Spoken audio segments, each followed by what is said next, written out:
Avez-vous acheté des crypto-monnaies ces dernières années? Avez-vous oublié de les déclarer? Selon l'article 6 LIFD et 3 LHID, vous devez déclarer l'ensemble de vos revenus et de votre fortune si vous êtes résident en Suisse. Peut-être vous posez certaines questions. Est-ce que je peux juste ajouter mes crypto-monnaies sur ma déclaration fiscale? Est-ce que je peux rétroactivement déclarer mes cryptos? Est-ce que je peux simplement transférer cet argent sur mon compte bancaire et l'utiliser? Alors je vous comprends, j'ai traversé cette situation. Je m'appelle Alex Naret, je suis avocat fiscaliste spécialisé dans les crypto-monnaies et j'aide les investisseurs en crypto-monnaies à régulariser leur situation et à dormir sur leurs deux oreilles. Je vais vous parler de quelques exemples concrets de personnes que nous avons assistées. Le premier est un Genevois qui travaille dans le domaine de l'immobilier. Il a participé dans une ICO en 2020. Il a investi environ 100 000 francs et ces 100 000 francs se sont transformés en 2 millions de francs en quelques semaines. Nous nous sommes occupés de ce cas, nous avons fait une dénonciation spontanée auprès de l'administration fiscale et nous nous sommes occupés de la déclaration fiscale de ce client. La particularité de son dossier était qu'il avait investi dans un meme coin ou un meme, une espèce de jeton pas très connu, mais il surfait sur la vague des Dogecoin, Shiba Inu et son jeton a fait du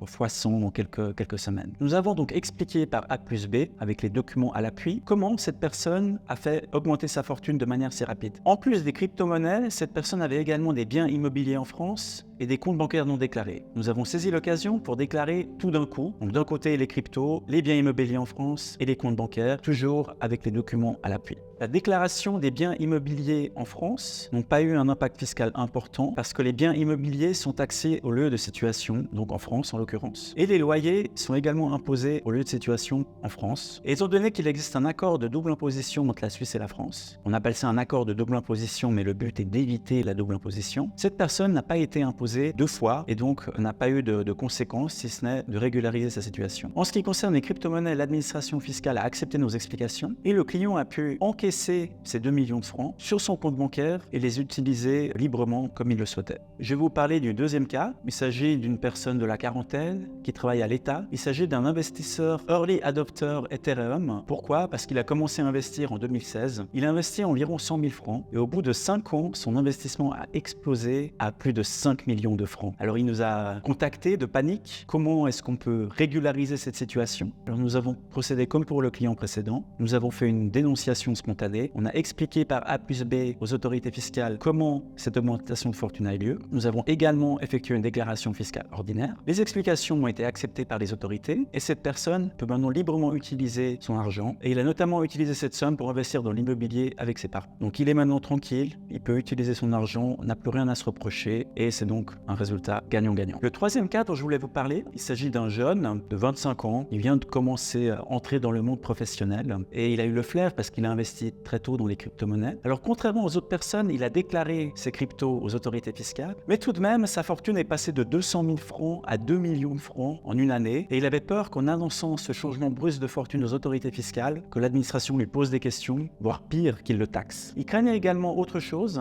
c'est qu'il souhaitait récupérer cet argent sur son compte bancaire et il craignait que la banque refuse cette transaction, bloque son compte, voire pire, résilie sa relation contractuelle. Donc contrairement aux deux autres exemples, on n'a pas eu besoin de faire de dénonciation spontanée car la personne avait annoncé ses cryptos. On a toutefois fait sa déclaration fiscale avec les explications qui s'imposent, pourquoi sa fortune est passée de 200 000 à 2 millions. Et nous avons également fait un courrier circonstancié à sa banque en lui expliquant comment cette augmentation de fortune a eu lieu. Alors on a eu une double victoire pour ce cas. D'un côté, l'administration fiscale a accepté les explications et le client n'a pas été taxé. Et deuxièmement, la banque a également accepté les explications et il a pu cash out, autrement dit, récupérer ses cryptos en francs suisses. Il a aujourd'hui investi cet argent dans sa société et il continue ses activités entrepreneuriales dans d'autres domaines. J'avais une petite anecdote amusante à vous raconter, toujours dans le même sujet. C'est l'anecdote que j'appelle rentrer dans une case. Pourquoi? Parce que lorsqu'on fait sa déclaration fiscale, il vaut mieux rentrer dans une case. Je vais vous expliquer pourquoi. J'ai un client dont sa fortune est passée de 0 à 200 000 francs d'une année à l'autre. Et on pourrait se dire, notre fortune augmente de 200 000 francs, que l'administration fiscale va nous poser des questions. Pourquoi? Et dans ce cas précis, le client a reçu une demande de renseignement des autorités fiscales. Mais contrairement à ce qu'on pourrait croire, la question ne portait pas sur l'augmentation de fortune. La question portait sur ses revenus. Il se trouve que cette personne n'a pas touché de revenus le mois de décembre. Et l'autorité fiscale demande, mais qu'est-ce que vous avez fait au mois de décembre? Pourquoi n'avez-vous pas gagné de revenus ce mois-là?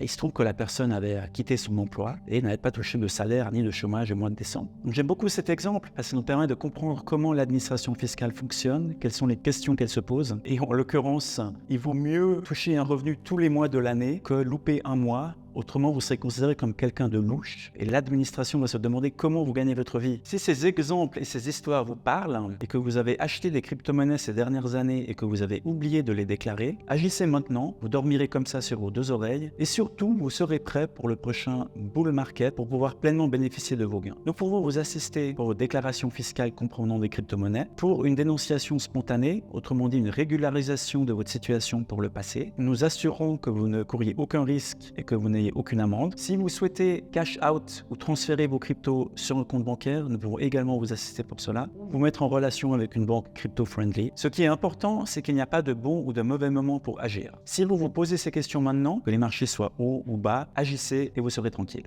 Voilà, au plaisir de vous retrouver.